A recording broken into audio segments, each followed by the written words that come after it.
Nous sommes dimanche et justement aujourd'hui nous parlerons de famille. Qui dit famille dit enfant, papa et maman. Mesdames, messieurs, bonjour et bienvenue dans les salons de Radio Côte d'Ivoire. Les salons de Radio Côte d'Ivoire. Tous les dimanches à 10h10, Radio Côte d'Ivoire reçoit dans ses salons une personnalité ou une structure pour évoquer une question d'actualité. Les salons de Radio Côte d'Ivoire, une fixation sur les questions d'actualité. Présentation, Paul Philippe.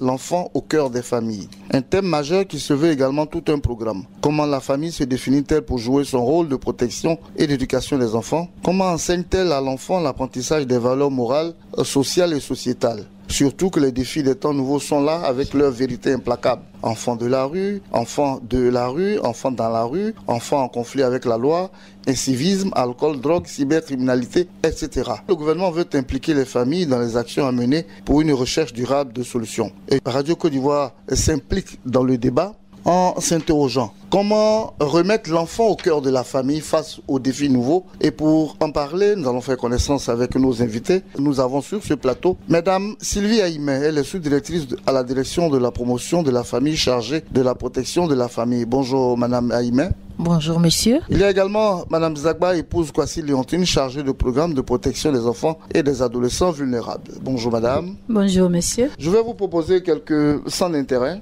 N'est-ce pas? Merci d'avoir accepté cette invitation. Nous parlerons au tout début de cette émission de généralité en définissant la famille, la cellule familiale et présenter les composants de la famille, le rôle de chaque composant de cette famille. Nous parlerons de la politique nationale de la famille telle qu'initiée par le ministère de la famille. Nous parlerons de l'enfant au cœur des familles, comment le ramener. Nous parlerons de rendez-vous de la famille, du salon de la famille qui sont des creusets que vous avez initiés au niveau du ministère pour justement répondre à cette préoccupation. Nous parlerons de concours national de la famille modèle. Tout cela aussi, c'est des creusets qui concourent quand même à ramener la famille dans un espace assez important. Avec tout cela, on va dégager les perspectives et tirer des conclusions pour répondre à notre préoccupation. Comment remettre l'enfant au cœur de la famille face aux défis nouveaux. Merci encore une fois d'être venu à cette tribune pour échanger avec les Ivoiriens sur ce que vous faites au quotidien concernant la famille. Alors, je pense qu'on va d'abord trouver une définition de la famille. C'est qui la famille? Pourquoi parlons-nous de famille? Sinon, la famille, selon vous, c'est quoi? On va commencer par Mme Aïmé. Merci. La famille, on va dire comme ça de façon générale, c'est un groupement de personnes qui vivent sous un même toit et qui sont liées par des liens sanguins ou des liens légaux et légitimes, soit donc le mariage. Donc c'est ainsi que la famille se définit de façon générale. Mais il faut savoir que la famille, elle peut être élargie avec les collatéraux et les ascendants. Bien évidemment, le père, la mère et les enfants. Tous vivant sous le même toit ou non. En Côte d'Ivoire, nous avons de plus en plus opté pour la famille nucléaire. Voilà, c'est-à-dire le père, la mère et leurs enfants. Est-ce qu'il y a des familles sans enfants aujourd'hui? C'est-à-dire papa et maman vivent ensemble. Est-ce que ça existe? Est-ce qu'on peut les appeler famille? On peut les appeler famille parce que la famille commence par le père et la mère d'abord. Après viennent les enfants. Mais sinon, dès qu'il y a contraction de mariage entre un homme et une femme, c'est déjà le début de la famille. Madame Kwasi, vous avez la même approche? Au niveau du ministère, il y a déjà la politique nationale de la famille qui a été élaborée et qui donne une définition de la famille. Mais toujours est-il que la famille, comme elle a dit, c'est un ensemble de personnes composées du père, de la mère, des enfants. Et il y a des collatéraux, il y a les grands-parents, il y a les cousins, cousines, oncles, neveux, nièces. Tous cela font partie de la famille. Il y a les tantes, donc les frères et sœurs des pères et mères. Tout cela fait partie de la famille élargie. Mais en plus de toute cette famille élargie que nous avons communément, il y a les amis proches de la famille qui, sans avoir de lien sanguin ou de lien de mariage contractuel, un contrat moral lie ces personnes qui deviennent membres des familles.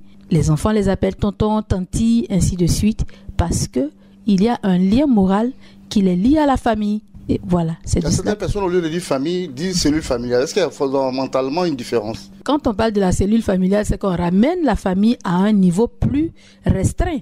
Parce que la cellule, c'est quand même une partie du corps, c'est la plus petite partie du corps. Si on veut bien écouter ce que les scientifiques nous disent. Alors, quand on parle de la cellule familiale, c'est vraiment le noyau qui constitue la famille. Père, mère, et s'il y a des enfants, en plus des enfants. constitue vraiment le noyau de la famille, c'est la cellule familiale. Mais la famille peut être élargie, on a parlé des collatéraux, ainsi de suite. Alors pour aujourd'hui, on va s'arrêter à la cellule familiale. Absolument. Papa, maman, enfant. Oui. N'est-ce pas? Oui. Quel est le rôle de chaque composante dans la Maïmé? Le rôle de chaque composant, je dirais que dans la on famille... sait qu'aujourd'hui, avec la nouvelle constitution où papa et maman ont le même rôle aujourd'hui. Expliquez-nous. Bon, je vais dire, c'est relatif. D'accord. C'est vrai que la nouvelle constitution et même la loi nouvelle relative au mariage dit qu'il n'y a pas de chef de famille. Mais chacun a un rôle à jouer dans la famille. Parce qu'il ne peut pas y avoir plusieurs capitaines sur un même bateau. Puisque c'est vous qui le dites, ok. Alors... Ça veut dire que ce bateau-là va naviguer à vue et peut-être va chavirer. Il y a tout de même un chef. Il y a tout de même un chef, voilà. Et loin de là, on va dire l'idée du gouvernement ou du législateur, voilà. On ne peut pas légiférer contre les familles. Et donc, dans une famille, chacun a son rôle. D'accord? Aujourd'hui, la loi dit qu'il n'y a pas de chef de famille. Ça, c'est vrai. Il n'y a pas de chef de famille pour éviter, on va dire, l'avilissement ou bien la surexploitation en griffe de l'homme envers son épouse. C'est pour ça que la loi les met sur le même pied d'égalité. Mais nous savons que l'homme a son rôle en tant que père de famille et la femme a son rôle aussi en tant que maîtresse de maison et mère de famille. Les deux se complètent. Nous les invitons, au travers de la loi nouvelle, à plus de communication. Parce que si nous avions la loi sous les yeux, nous verrons que la loi les invite à communiquer, quel que soit le problème qu'ils abordent, c'est-à-dire l'éducation des enfants, la prise en charge du ménage et tout.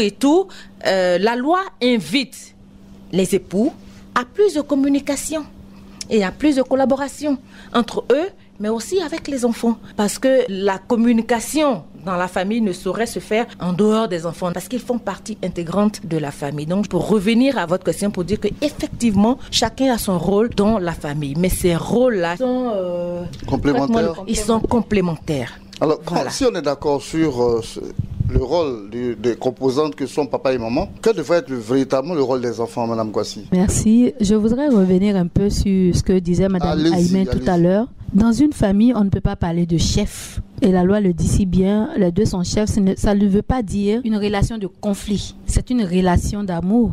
C'est une relation humaine. Alors, il y a deux rôles. Chacun a un rôle déterminé, mais les deux rôles sont complémentaires. Pour le bonheur de qui? Du couple et des enfants. Les deux conjoints doivent s'asseoir pour déterminer qui fait quoi et à quel moment. La loi ne peut pas nous dire comment gérer le ménage. C'est à vous de savoir que dans un ménage, si quelqu'un veut porter la casquette de chef, toujours il y a une brimade qui va s'en suivre. Alors pour éviter les brimades, les ODD, les objectifs du développement durable nous demandent aujourd'hui de faire en sorte qu'il y ait une égalité entre hommes et femmes. On ne cherche pas une égalité dans le sens juridique du terme, mais c'est pour dire que l'homme, celui qui semble le sexe faible doit respecter l'autre sexe et le sexe fort doit respecter l'autre sexe pour que les deux ensemble cheminent pour le bonheur de la famille. Parce que si la famille est bien portante, cela va sans dire que l'État va bien se porter. Parce que c'est chaque famille pris individuellement et en groupe constitue l'État de Côte d'Ivoire. Alors, tout cela, c'est pour le développement de notre pays, c'est pour participer à l'émergence de notre pays. Alors, chacun doit jouer son rôle. Pas en tant que chef pour brimer, mais savoir sa responsabilité, ses devoirs, mais également ses droits, afin que tous sachent comment mener le bateau pour qu'il arrive à bon port. Alors, donc, à vous entendre, la famille reste un maillon essentiel de la société. Absolument. Et ça veut dire en clair que c'est la première cellule de la société. Merci. La famille. Absolument. Si la famille se porte bien, l'État, par conséquent, va bien se porter. Va bien se porter. Alors, à ce niveau, la gestion de la famille dépend de chaque famille maintenant. Parce qu'il n'y a pas un chapitre ou un article dans une loi qui dit voici comment les familles doivent procéder, Madame Aïmé. Tout à fait. C'est pour ça que vous me voyez hocher la tête, parce qu'en réalité, il n'y a pas de... Nous n'avons pas la science infuse. D'ailleurs, personne ne l'a. Et on dit que chaque famille est un cas particulier. On peut arriver dans une famille où le père décide que c'est la mère qui doit être le chef, en griffe, bien sûr. C'est elle qui doit prendre les décisions, parce que quand il laisse son épouse prendre les décisions, la famille se porte bien. Peut-être parce que monsieur n'a pas été éduqué à prendre des décisions. Oui, il n'a pas le temps. Ou bien il n'a pas le temps. Parce que monsieur qui est entre deux avions, il est toujours parti. Si la femme n'est pas assez responsabilisée... Absolument. Le bateau peut chavirer. Tout comme on peut arriver dans une famille où c'est le contraire. Mais cela ne veut pas dire que cette famille-là ne fonctionne pas. Tout dépend de ce que les gens se disent depuis le début et tout ça. Voilà, pour la bonne marche de la famille et tout ça. Voilà. Alors, donc on est d'accord sur cette définition. Et c'est fort de ça que vous avez salué un peu la proclamation de l'année de la famille en 1994. D'où vient cette proclamation? C'est parti de quoi? Pourquoi l'ONU a décidé depuis 1994 de célébrer la famille? Bien. Si je m'en tiens aux documents que nous avons au niveau du ministère, avant 1993, l'Organisation des Nations Unies est restée un peu muette sur la question des familles. Alors que, comme le disait Madame Kwasi tout à l'heure, la famille, la cellule familiale est la cellule, on va dire, la cellule, c'est la société, mais en miniature. D'accord? Et les problèmes de la société sont réglés de façon individuelle. C'est-à-dire, l'Organisation des Nations Unies réglait le problème des femmes depuis 1975. On a les accords de Maputo. Et on réglait aussi la question des enfants. Mais la question de la famille en tant que cellule, vraiment, ça manquait. Alors que c'est dans la famille qu'on doit avoir déjà l'éducation des enfants. Parce que la société souffre vraiment. Quand les enfants sont pas bien éduqués, les enfants c'est l'avenir de la société. C'est pas un secret quand on le dit, tout le monde le sait. Et donc c'est fort de ce constat-là que les Nations Unies ont proclamé l'année 1994 comme étant l'année de la famille. Et à partir de 1994, chaque 15 mai, chaque année, on doit célébrer la journée internationale de la famille.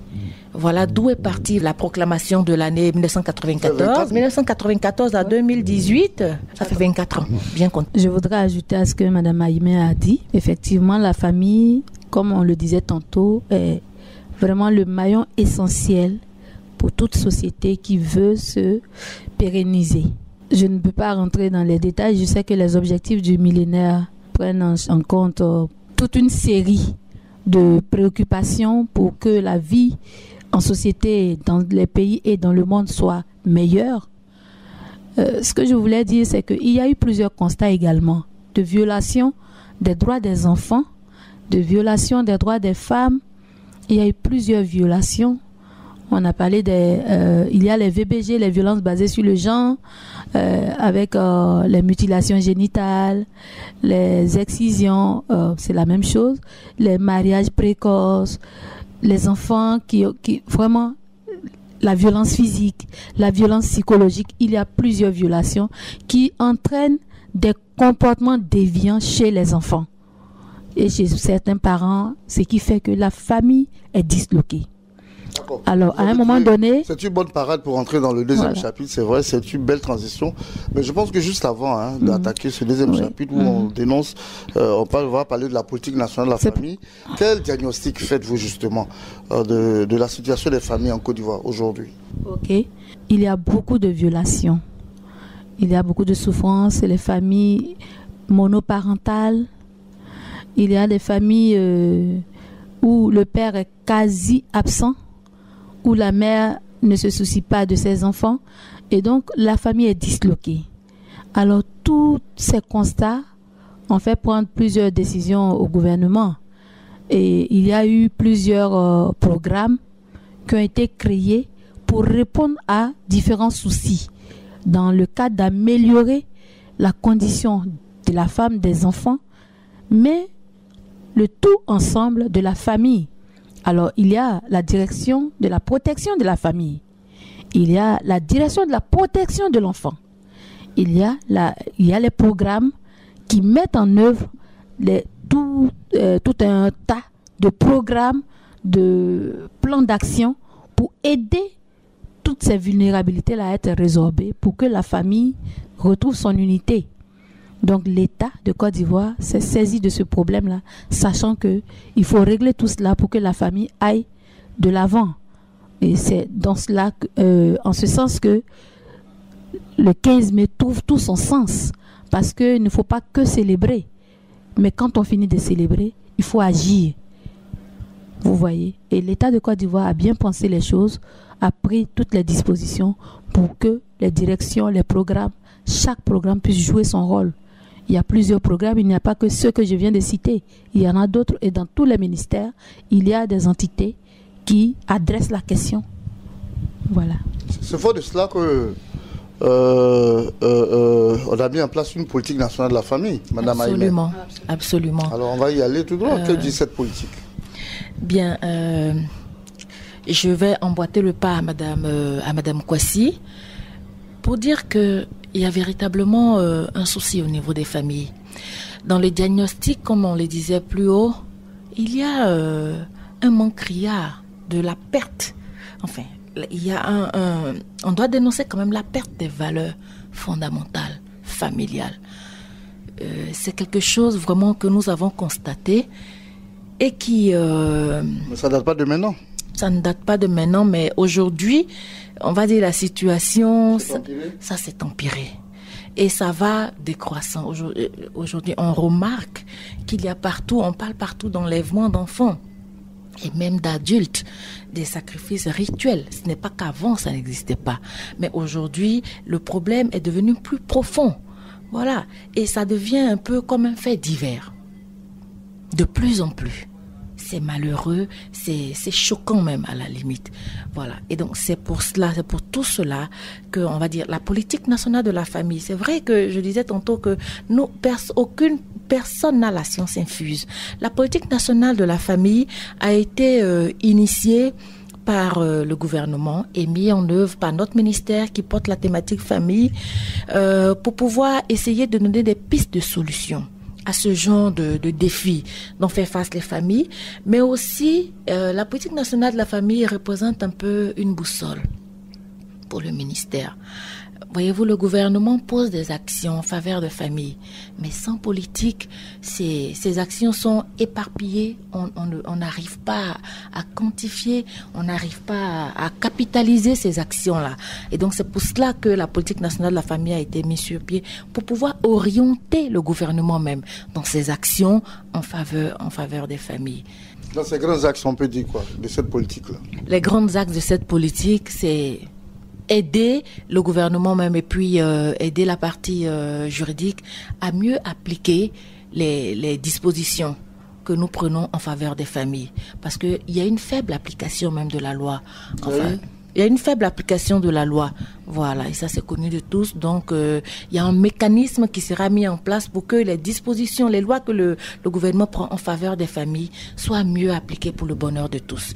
Il y a cela. Il y a également, tantôt je vous disais, de la perte des valeurs morales. Il y a une autre stratégie aussi, un angle qui dit qu'on va aider, n'est-ce pas, appuyer des stratégies qui sont mises en place pour aider vraiment les familles à mieux intégrer les valeurs familiales. Parce que l'éducation de l'enfant, ça commence dans la famille et ça se termine dans la famille. La société et l'école, le système scolaire, ils vont essayer d'arrondir un peu les angles, mais tout doit se faire, tout doit commencer dans la famille. Voilà, il y a cela. Et puis il y a d'autres axes, par exemple, qui parle du bien-être de la famille. Voilà, aussi que nous essayons de développer aussi dans cette politique-là. Vous voulez ajouter, Mme Kwasi? Oui, je voudrais dire que je vais remonter un peu à une certaine époque où on parlait encore de la famille élargie. À l'époque, je me souviens dans notre enfance, quand un enfant posait un acte, les voisins du quartier aussitôt réprimandaient l'enfant et le ramenaient à la raison et venaient dire aux parents, on a vu l'enfant en train de faire ça, on l'a corrigé. Il n'y avait pas de problème. Et ça remettait tous les enfants sur le droit chemin parce que chaque enfant savait que partout où il passait, si ses parents sont connus dans le secteur, tout acte répréhensible qu'il va poser, il sera sanctionné. Ça mettait un peu de garde-fou aux enfants. Aujourd'hui, si vous vous méprenez à vouloir corriger l'enfant de Pierre ou de Paul parce que vous connaissez bien sa famille et que vous êtes dans le même quartier, ce sont des gens respectables que vous saluez tous les jours, c'est le jour-là que vous allez découvrir que le visage qu'on vous présentait tous les jours n'est pas le bon. Parce qu'ils vont vous dire qui vous allez toucher à mon enfant. Et aujourd'hui, ça fait qu'il n'y a plus de garde-fou parce que l'enfant se sent libre. Il peut faire tout ce qu'il veut dehors, pourvu qu'à la maison, on le croit sain. Alors, comment en est-on arrivé à cette faillite? Oui, l'interrogation c'est ça. Pourquoi ce qui était bien avant n'est pas applicable aujourd'hui? Bien, ce que je pourrais vous dire de toutes les recherches que nous avons faites, les écoutes et les lectures, on remarque que de plus en plus, les familles africaines s'occidentalisent. On veut copier le modèle européen. Mais est-ce que nous le faisons bien? C'est là tout le problème, parce qu'en Europe, ils ont d'autres mécanismes de contrôle. Mais est-ce que nous avons ces mécanismes de contrôle sur les enfants, en dehors de la maison et en dehors de l'école? Alors, tout part de tout cela. Quand le père, il est parti, et avant, la mère, souvent, était à la maison, elle était ménagère. C'est un travail comme tout autre. On a souvent tendance à dire que ma mère est ménagère, elle ne travaille pas. Mais être ménagère, c'est le travail le plus difficile qui soit. Et donc, ces mères-là avaient tout le temps, elles s'occupaient des enfants. Elles en prenaient soin, elles leur prodiguaient des conseils quand elles remarquaient des choses. Mais aujourd'hui, aucun parent n'est à la maison. S'il n'est pas fonctionnaire, s'il ne travaille pas dans le privé, il a toute une autre activité qui l'occupe à telle enseigne que l'enfant est livré à lui-même ou confié à l'éducation des gens de maison, de la servante, de la nounou, et ainsi de suite. Mais est-ce que cette nounou, cette servante, quelle est son éducation? Il y a tout cela. Est-ce que vous êtes interrogé sur le fait que l'école soit devenue aujourd'hui un dépotoir? Les parents, on les voit à la rentrée, on les voit peut-être à la clôture. Ils sont combien de parents? Peut-être j'allais vous poser la question à vous-même. La dernière fois que vous êtes parti vérifier l'état de travail de votre enfant, c'était quand? Il y a tout ça. Les parents déposent les enfants à l'école, ils ne cherchent pas à savoir si l'enfant va réellement à l'école. Est-ce qu'il fréquente? Est-ce qu'il est assidu? Autant de questions. Mais voilà, vous posez les bonnes questions, parce qu'effectivement, c'est cela. Nous parlons, nous ne disons pas que nous ne faisons pas partie de ces parents-là qui aujourd'hui n'ont pas le temps pour leurs enfants. Pas parce que nous voulons, comment je pourrais dire, dédouaner, mais c'est la réalité aujourd'hui. On n'a pratiquement pas le temps.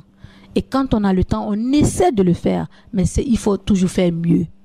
Parce que les enfants sont hyper intelligents de plus en plus. Oui.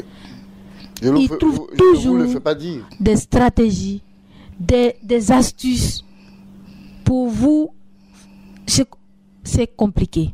Alors, nous devons comprendre que nous avons des valeurs qu'on ne doit pas perdre de vue. Parce que le quartier forme une famille. On doit pouvoir mettre les garde-fous pour aider nos enfants. Mais nous-mêmes, nous devons accepter de nous faire une introspection pour comprendre qu'est-ce qui ne va pas. À quel moment ça a commencé à déraper? Chez nous-mêmes d'abord. Parce que quand vous n'êtes plus du tout chez vous à la maison, commencez à vous poser les bonnes questions. Alors vous trouverez les bonnes réponses pour pouvoir aider au mieux vos enfants, mais vous-même. Parce que si l'enfant a un problème, c'est parce que vous en avez vous-même d'abord, vous parents. Alors nous avons tous des problèmes. On doit se poser les bonnes questions. Et la politique nationale de la famille vient à propos. D'accord. Madame Aïmé, est-ce que ce n'est pas que le fait aussi qu'on n'ait pas tenu compte de l'évolution de la vie elle-même? On n'a pas su adapter l'éducation qu'on devait donner aux enfants avec l'évolution. Parce que quand vous dites, quand Mme Kwasi parle de réprimander l'enfant du voisin, sans souci, sans problème, ça il y a 20 ans, il y a 25 ans. Aujourd'hui, ce n'est plus valable. Parce que avant, il n'y avait pas les cybercafés, il n'y avait pas d'enfants microbes, il n'y avait pas réseaux sociaux. Oui. Alors, est-ce qu'on a su, est-ce que dans votre politique nationale de la famille, vous incluez ça? Est-ce qu'on n'a pas su s'adapter à l'évolution de la vie? Absolument. Dans la politique nationale de la famille, cela a été prévu. Et une politique aussi, quand quelque chose n'a pas été pris en compte, après, au moment de l'exécution de la politique, nous faisons une évaluation en vue de prendre en compte. Mais ce phénomène-là, fort heureusement, a été pris en compte dans la politique nationale de la famille. J'allais dire que les valeurs fondamentales communautaires ont foutu le camp en même temps que les valeurs fondamentales familiales. Voilà. On ne sait pas trop à quel moment, mais cela a foutu le camp. C'est certainement avec l'arrivée des nouvelles technologies, voilà. C'est certainement avec l'arrivée de... On nous dit que c'est l'évolution, hein, c'est la modernité. Oui, et en même temps, nous aurions dû nous adapter. nos parents. Nous aurions dû, mais nous aussi, nous sommes, si vous voulez, la génération transitoire entre l'époque où il y avait les valeurs communautaires et cette époque nouvelle-là. Alors, ça, c'est un peu compliqué, mais je pense que nous devrions rebondir. Madame Kwasi l'a dit tout à l'heure, l'Européen, nous avons copié l'Europe, l'individualisme dans les familles. Mais les Européens, ils ont d'autres mécanismes de contrôle. Mais pas nous. Voilà. Pas nous. Nous copions mal. Voilà. Nous copions mal. Nous avons dit tout à l'heure aussi que les parents ont une forte responsabilité dans l'éducation des enfants. Aujourd'hui, tout le monde cherche l'argent. Encore le modèle européen et américain. On cherche l'argent et l'argent à tout prix. Nous oublions nos enfants. Écoutez, nous cherchons l'argent pour qui au fait? C'est pour les enfants.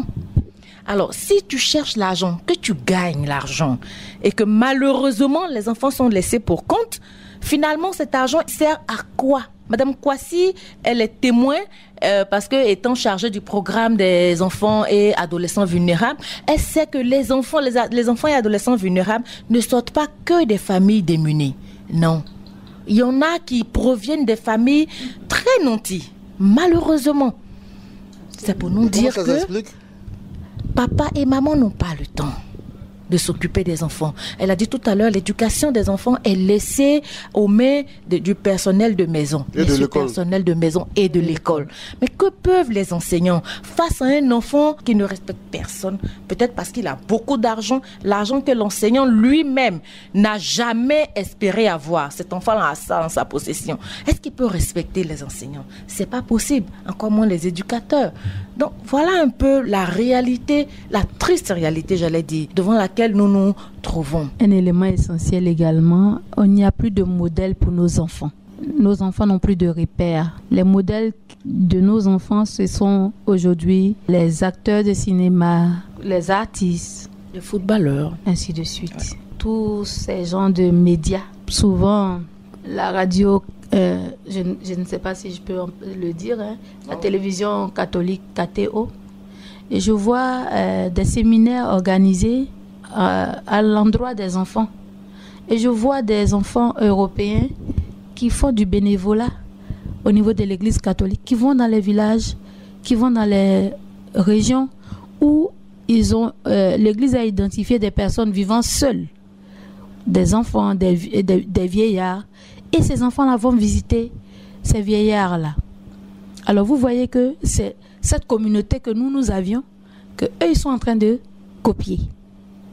Ils le font. Alors rien n'est perdu parce que c'est nous qui sommes les détenteurs de cette vie communautaire-là.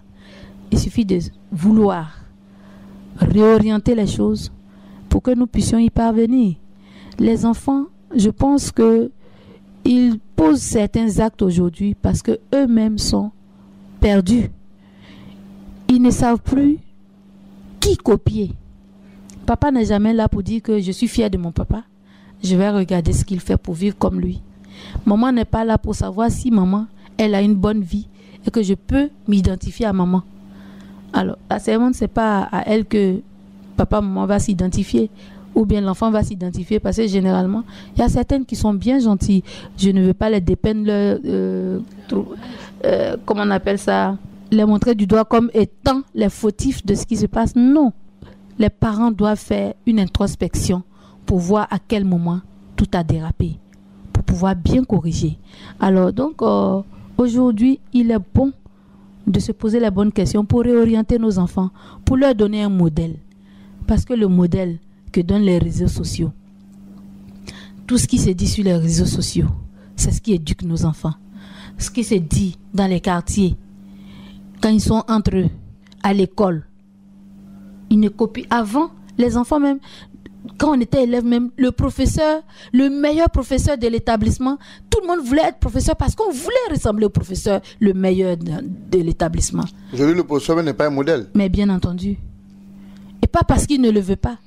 Mais l'enfant ne peut même pas avoir d'égard pour son professeur parce qu'il est peut-être plus nanti que le professeur. Vous voyez, alors qu'avant, le professeur, quand il parle, c'est un maître qui parle.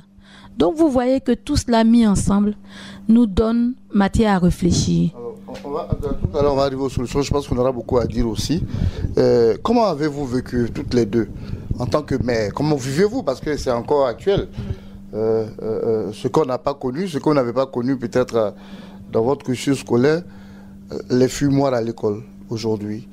Comment vivez-vous les vacances anticipées, les vacances de Noël par exemple, où chacun décide d'aller en vacances quand il veut? Alors vous en tant que mère déjà, comment vous vivez ces deux phénomènes-là? Bien là, Madame Aïmé, je me sens interpellée, donc vas-y. Je vais me lancer. Mais je disais que j'allais commencer parce que je me sens un peu interpellée. Je précise pour ceux qui viennent de nous prendre en marche que vous êtes chargé des programmes de protection des enfants et des adolescents vulnérables. Voilà.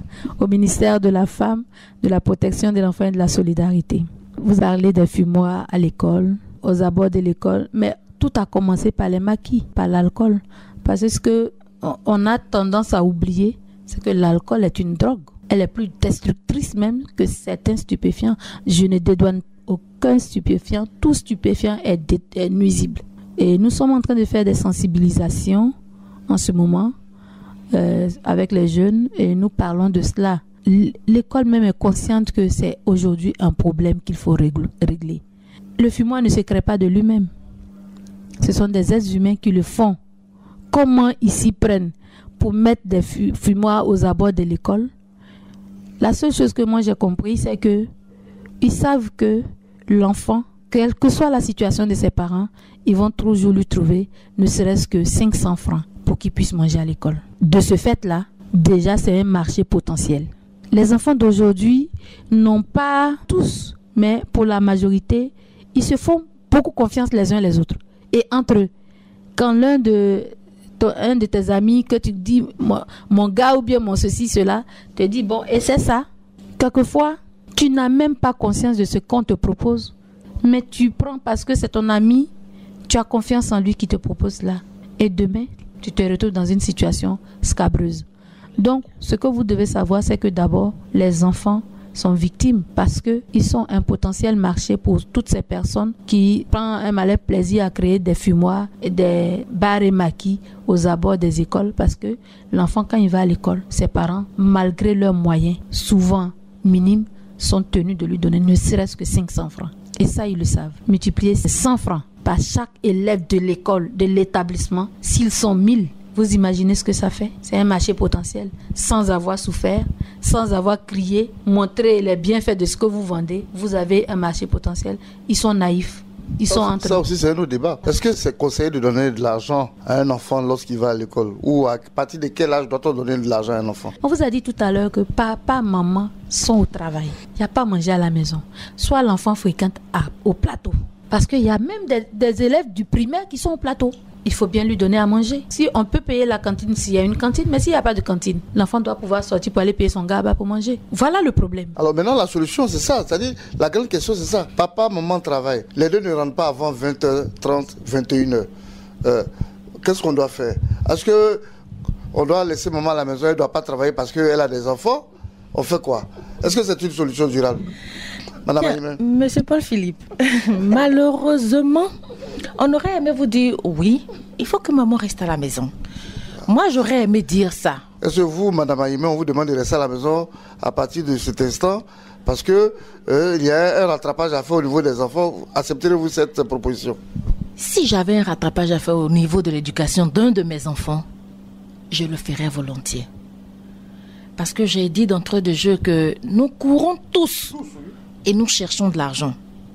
Bon, c'est pas à tort. Il faut bien gagner de l'argent pour bien vivre aussi. Mais après, quand on se rend compte qu'on a manqué quelque chose dans l'éducation de son enfant et qu'on voit son enfant aller à la dérive, qu'est-ce qu'on fait? Il faut pouvoir s'arrêter un moment. Il faut pouvoir s'arrêter un moment pour reprendre son enfant. Moi, Madame Aïmé, je serais prête à le faire. Mais combien de mères sont prêtes à le faire? Mais encore, je veux dire que ce n'est pas trop ça la question. Que la mère reste à la maison, non. C'est un point de la question quand même. Oui. Tout de même. Bon, je veux dire, ça ne serait pas la solution, voilà, c'est ce que je voulais dire. Ça ne serait pas la solution toute trouvée. Parce qu'encore, elle peut rester à la maison et puis vraiment être incapable de gérer la situation. Voyez-vous, nous pensons au ministère et principalement à la direction de la famille que la clé de tout ça, c'est la communication. Vous l'avez dit d'entrée de jeu. La communication constructive.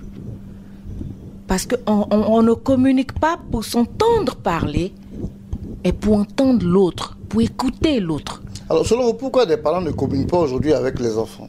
Il y a des sujets sur lesquels les parents ont malheureusement du mal à communiquer avec les enfants. Je vais vous dire quelque chose. Moi, en tant que mère de famille, j'étais effrayée.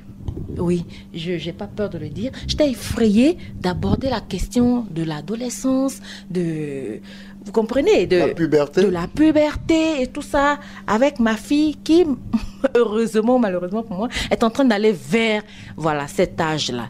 Vraiment, j'étais un peu effrayée.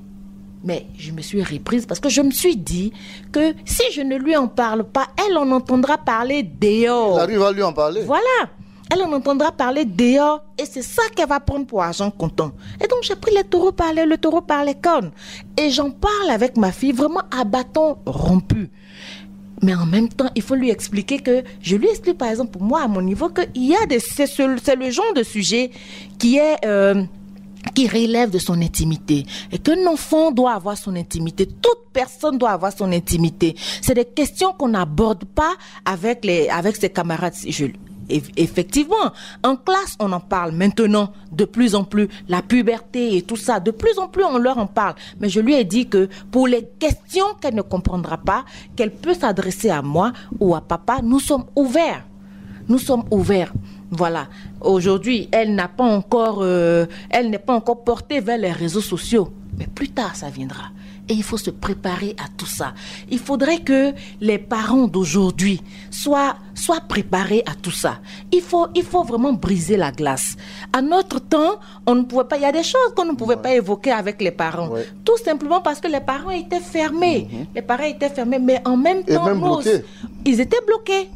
Et en même temps, nous aussi, on avait quand même un peu d'égards à cause du fait qu'il n'y avait pas de prolifération de réseaux sociaux et tout ça.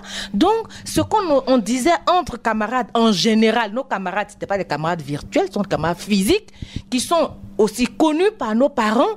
Donc, si ta camarade te dit quelque chose que tu rapportes à ta mère ou à ton père, le camarade, on peut le reprendre. Voilà, soit mon père ou lui, son père peut le reprendre. Du coup, on arrivait quand même à nous canaliser. Mais aujourd'hui, ils ont des amis virtuels. Voilà. Sur lesquels on ne peut pas mettre la main. Si cet ami-là, Madame Kwasi l'a dit tout à l'heure, lui propose quelque chose et qu'il a confiance un tant soit peu à cet ami, voilà. Donc, bonjour les dégâts. Voilà. Donc, c'est pour dire que vraiment, il faudrait que nous, parents, jeunes, vieux, quelle que soit notre génération, qu'on puisse parler aux enfants. On pense que leur parler, c'est ouvrir la porte aux dégâts. Bien au contraire. Bien au contraire, c'est pouvoir les canaliser, les aider à utiliser cet instrument qui est Internet pour leur formation, pour leur éducation et non pas pour les dépraver. Pour les dérives, voilà. Alors, tout ça ramène à la notion de respect. Quand vous parlez du temps antique, avant, oui, c'est vrai, avant c'était bien, parce que les gens avaient du respect pour leurs parents, qui s'apparentaient à une certaine peur. Alors finalement, on ne demande pas aux gens d'avoir peur de leurs parents, mais en même temps, le minimum, Madame Kwasi. L'incivisme, je ne sais pas pour l'Afrique, mais en Côte d'Ivoire, de plus en plus, l'incivisme gagne du terrain. Quand vous êtes dans la circulation, jusqu'à ce que vous arriviez à votre destination, vous êtes au moins énervé 5 fois. Tout le monde est pressé. Tout le monde veut passer avant son ami. Ça fait plein de dégâts. Pour dire que c'est l'incivisme, tout cela d'abord. Ça, c'est pas les enfants. Hein? C'est pas les enfants. C'est ce que nous leur inculquons qu'ils font. Vous dites à votre enfant, faut pas boire. L'enfant sort, dès qu'il tourne là, il vous voit, vous, avec vos amis, autour de 2 casiers, 3 casiers. Il va dire, Carrefour. Mais voilà, il va dire, mais papa dit, il faut pas y boire, mais lui-même là, c'est un con. Et puis quand ils sont entre eux là, il se moque de toi. Mais c'est ça qu'il va intégrer comme vérité. C'est parce que tu lui as dit là qu'il va intégrer comme vérité. Alors il faut réparer cela pour dire, moi je bois parce que mon âge aujourd'hui peut-être me le permet. Mais toi si tu bois, ton cerveau ne va pas se développer comme il faut. Parce que le cerveau c'est le meilleur ordinateur qui soit sur Terre. Et dans le cerveau, il y a chaque place pour le fonctionnement normal de l'organisme humain. Alors si tu bois, dans le développement de ton cerveau là, il y a des parties qui vont être retardées et tu risques d'avoir des problèmes. Alors, sans avoir la science infuse, pour reprendre les propos de Mme Aimé, la politique nationale de la famille ne veut pas pour autant régler tous les problèmes. Pas du tout. On ne peut pas régler tous les problèmes, c'est pour ça qu'il y a des programmes. Il y a le PNOEV qui est là, Programme national des enfants et autres enfants rendus vulnérables du fait du VIH-Sida. Mais il y a le programme de protection des enfants et adolescents vulnérables qui, lui, se charge de tout ce qui concerne les enfants vulnérables, les enfants en situation de rue, les enfants porteurs de handicap, mais également les enfants dont on a tant parlé en Côte d'Ivoire, les enfants dits microbes. Aujourd'hui, le gouvernement a pris un décret. Ils ne sont plus dits microbes, ils sont dits en rupture sociale. Parce que la société a failli que ces enfants se retrouvent dans cette situation. Non, c'est pas de peut-être de leur fait, non. De leur fait et de leur faute. Non, ça peut être de leur faute, de leur fait, mais également du fait de la société. Parce que, vous savez, quelqu'un peut vous proposer une marchandise, vous pouvez refuser comme accepter. Il y a certains qui refusent et il y a d'autres qui acceptent. Donc, que tu acceptes, c'est de ton fait. Mais en même temps aussi, dès l'instant qu'on te permet toutes les libertés qui peuvent t'emmener, ou bien que tu as toutes les privations qui te conduisent, l'oisiveté étant mère des vices, il ne va pas à l'école, ou bien même s'il va à l'école, il n'y va pas, mais personne ne contrôle qu'il n'y va pas. Il n'a même pas appris un jour à prendre le petit balai pour balayer le salon de papa, maman. Il ne sait rien faire de ses 10 doigts. Il n'aime pas travailler. Il va vous dire que ce n'est pas son rôle, ça. Oui, c'est ce qui est malheureux, parce que nous, garçons comme filles, on vous partage le travail à la maison. Absolument. Et on vous apprend pour vous dire il faut travailler, il faut aimer le travail. Tout part de là. Mais notre jeunesse d'aujourd'hui, ils ne savent même pas cuire un œuf. Ils préfèrent avoir faim, aller acheter garba, que de pouvoir d'ouvrir le frigo, prendre 2 œufs, les frire, ainsi de suite. Donc vous voyez qu'il y a tout cela. Alors on est heureux que parce que madame a parlé vous avez parlé de enfants de la rue, enfants dits microbes et en rupture sociale, vous avez dit. Oui. Et la politique nationale de la famille, heureusement encore, prend en compte l'environnement actuel et les défis actuels. Ça nous amène au 3e chapitre. D'une journée de la famille à une autre, quel bilan peut-on faire? Lorsque nous faisons un bilan, nous disons que nous avançons à petits pas, mais sûrement. D'accord. L'autonomisation de la femme en milieu rural. Ça avance, non? Autonomisation financière. Autonomisation financière. Ça avance à ce niveau, non? Oui, ça avance. Ça avance. On a une direction qui est chargée de cela et puis on a également des programmes qui sont chargés de ça. Donc l'autonomie est possible. Voilà. C'est possible en milieu rural. Aujourd'hui, l'enfant au cœur des familles. Les éditions précédentes, nous avions parlé de la PNF, la politique nationale de la famille, en avant. Parce que la politique nationale, il fallait faire connaître la politique nationale de la famille. C'était un de nos plans de vulgarisation pour que les populations, les familles vraiment prennent conscience qu'il y a une politique. On ne navigue pas à vue au gouvernement, c'est impossible. Voilà, donc il y a une politique qui prend en compte les questions et les défis liés à la famille en Côte d'Ivoire. Et quand nous faisons le point, nous voyons que nous avançons également au niveau de la politique nationale de la famille, des enfants au cœur de la famille. Et c'est à propos que nous avons choisi la commune d'Abobo. Parce que, sans trop fustiger la commune, le phénomène des enfants Madame Kouassi, des enfants en rupture sociale a beaucoup plus d'ampleur là-bas. Est-ce qu'il y a un nouveau mot? Non, c'est pas un nouveau mot. Au fait, c'est comme cela. C'est comme ça qu'on doit les appeler. C'est comme ça qu'on doit les appeler. Pourquoi? Microbe, c'est frustrant, c'est ça? Un microbe, on le tue. Ah, d'accord. Ok. Voilà. On s'est compris tout de suite. C'est ça. Parce que quand on fait le point, quand même, c'est les enfants de Côte d'Ivoire qui ont aussi leur mot à dire, n'est-ce pas, dans la construction de la nation. C'est pour cela que nous disons qu'il est mieux de dire qu'ils sont en rupture sociale. Il y a des enfants qui ne sont pas en rupture sociale, mais qui ont tendance à aller un peu dehors. Il y a des enfants aussi qui sont beaucoup dans la cybercriminalité. Les femmes rurales, généralement, sont elles qui scolarisent leurs enfants et tout. Si elles ont une certaine autonomisation financière, cela leur permettra de pouvoir mieux prendre en charge leurs enfants, mais également amener à équilibrer la famille aussi, puisque père et mère sont un pour éduquer les enfants, chacun apportant sa petite contribution. Ça pourra aider les enfants à mieux se porter. En milieu rural, on se rappelle toujours que c'est la grand-mère qui, au bout de son panier, enlève toujours quelques jetons pour quand maman m'a chassé de l'école, c'est elle qui son petit bout de pagne là, et puis elle te donne, tiens, je n'ai pas l'argent, mais toujours elle a un peu, il y a toujours un petit bout quelque part. Le concours national de la famille modèle, oui. On en dit un mot avant d'arriver à la conclusion. Le concours national de la famille modèle. Il y a des familles qui sont des familles modèles. Donc le ministère organise ce concours avec l'accord du gouvernement parce qu'il a été initié par le président de la République. Il faut également dire que malgré tous ces tableaux qui semblent sombres, il y a des pères et des mères de famille qui ont le temps matériel pour leurs enfants. Alors, quelles sont leurs astuces? Ces modèles-là devraient être présentés pour que toutes les familles puissent copier ces modèles. L'objectif commun, c'est l'édification d'un Ivoirien nouveau. Absolument. Disons que il ne faudrait pas que l'édification de l'Ivoirien nouveau dont on entend tant parler soit perçue comme un slogan. L'édification de l'Ivoirien nouveau doit commencer dans la cellule familiale. C'est pour cela qu'il y a le concours de la famille modèle qui a été initié par la présidence de la République. Depuis 2015 que nous organisons et ces familles doivent être présentées un peu comme les Miss, qui sont les modèles sur lesquels les autres doivent copier. On va tirer les conclusions. À notre préoccupation, comment remettre l'enfant au cœur de la famille face aux défis nouveaux? On va commencer par Mme Kwasi. Remettre l'enfant au cœur de la famille. Il est temps de nous poser cette question-là. De l'expérience que nous avons sur le terrain, nous pensons que les parents doivent dégager un temps, chacun selon son calendrier, pour être avec les enfants à des moments précis. Et à des moments, les deux parents doivent pouvoir être avec leurs enfants ensemble. Alors, ça doit être les week-ends, ça peut être les week-ends, mais aussi aller dans les établissements des enfants pour voir leur travail.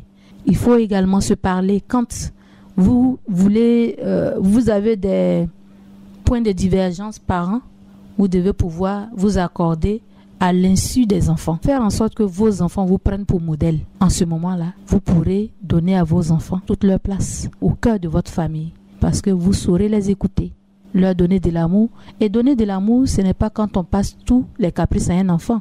Quand on aime un enfant, on l'aide à apprendre à travailler, à aimer le travail bien fait. Il y a un président américain qui disait que quand tu es un balayeur, sois le meilleur balayeur. Alors ce sont des valeurs qui doivent nous aider à ramener nos enfants au cœur de nos différentes familles. Merci bien Mme Zagba, épouse Kwasi Léontine. Je rappelle que vous êtes chargée du programme de protection des enfants et des adolescents vulnérables au niveau du ministère.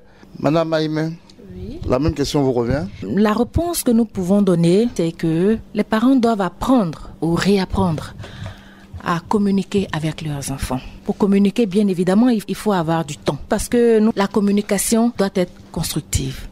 On ne communique pas pour parler, il faut communiquer pour se comprendre. Et il faut communiquer avec l'enfant. Ne disons pas que l'enfant est trop petit ou bien qu'il ne comprend pas. Quand on leur fait une promesse, il n'oublie jamais. Si l'enfant revient vers vous, il faut être capable de lui donner la réponse qu'il attend. Et puis, ne pensons pas aussi que donner de l'argent à un enfant, c'est lui démontrer notre amour. On a le devoir de combler les besoins vitaux et les droits fondamentaux des enfants, mais on a également le droit de pouvoir leur dire non. Nous avons remarqué malheureusement que les enfants ont souvent double personnalité. Souvent, le visage qu'ils ont dehors, c'est pas le même visage qu'ils ont à la maison. Donc, il faudrait que le parent soit attentif. Même s'il pense que c'est du bavardage, dans ce bavardage-là, il trouvera quelque chose de la personnalité de son enfant. Infiniment merci à vous également, Madame Sylvie Aïmé. Je rappelle que vous êtes sous-directrice à la direction de la promotion de la famille chargée de la protection de la famille. À toutes les deux, merci d'être venues. Mesdames, Messieurs, si vous avez suivi, sachez que nous devons avoir le sens de responsabilité en matière d'éducation et de protection des enfants au cœur de la famille face aux nouveaux défis. Merci de nous avoir suivis. Cette émission a été réalisée par Eddy Mosson avec la collaboration technique de Yaoblé Kwasi, assisté de Patrick Alban. Paul Philippe, à très vite.